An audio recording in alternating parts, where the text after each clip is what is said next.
And good afternoon and welcome everybody to MTV's live coverage of the Parliament sitting today and this afternoon at 2 p.m. The bells have started ringing. We are live on live streaming. We are live on FM 100 radio simulcast.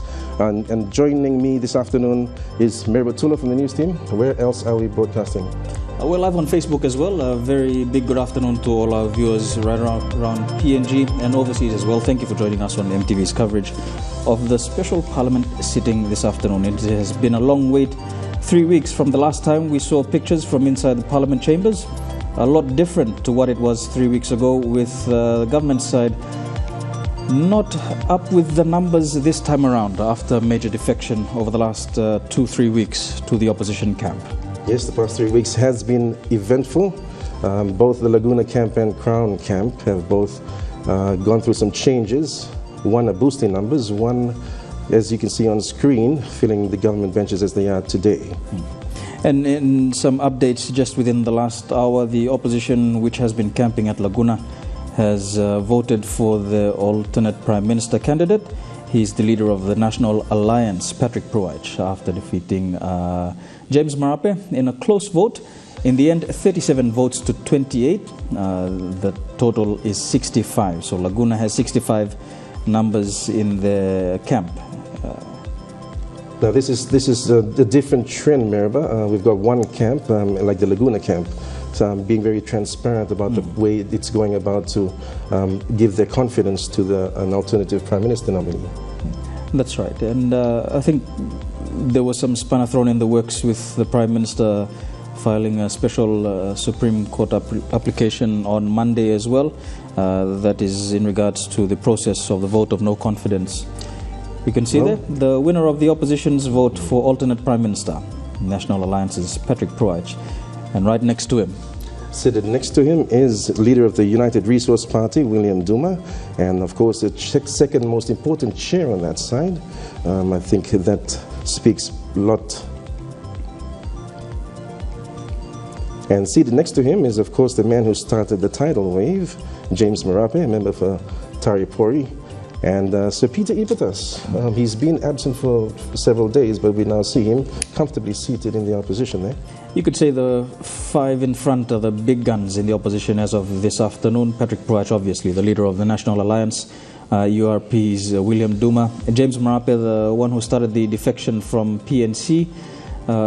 People's Party leader Peter Ipatas, and of course another strong man of the former PNC, Sepuka Temo, leader of the Southern Bloc in the People's National Congress as well.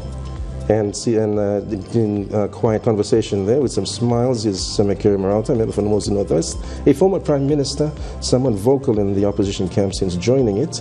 Seated next to him is, of course, the member for Kavang, Ian Ling Stuckey. He's also the Shadow Treasurer.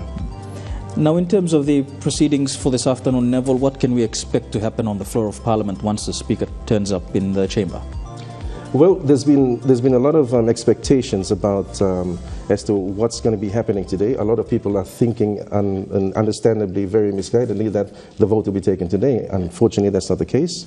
Today would be, from both camps, it'll be a normal business, and there will be question time. Numbers on the floor will dictate how things go today, and we'll see after question time ends. All right. There's been talk about a possible vote against the Speaker in this session. Will that eventuate? Well, I guess it depends on the numbers on the floor, and we have received numerous. We've seen on social media that they're flagging a voting out of the Speaker, Job Pomat, but we'll see what happens today. You can't tell until it happens. Yeah. Now, the Prime Minister is still in the seat as Prime Minister. This is despite a major announcement on Sunday saying he would step down. Government House has not been informed of any resignation by the Prime Minister. What do you think is going through his mind and the mind of the person that he nominated to take over from his position, Sir Julius Chan, who is still in the government benches? Yes, it's interesting. You'll see he looks comfortable, Mr. O'Neill, and he is currently still Prime Minister. And you can see, obviously, the dwindling in numbers has been playing on the PNC party and the PNC camp. And a shifting of powers to handing over to Sir Julius. Many across the country took it as him immediately resigning then. Obviously, there is a process that he needs to follow, and that process has not yet ended. Yeah. Right.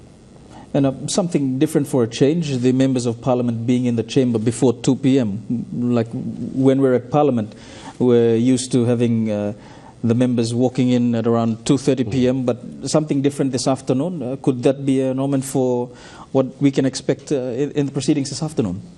Yes, so we hope it is a good omen. The fact that we've pointed out the transparency in the Laguna camp, I think you see Sir Julius sitting alongside Peter Yama. That's interesting there. Sir Julius, supported by Peter Yama and Western Highlands Governor Pius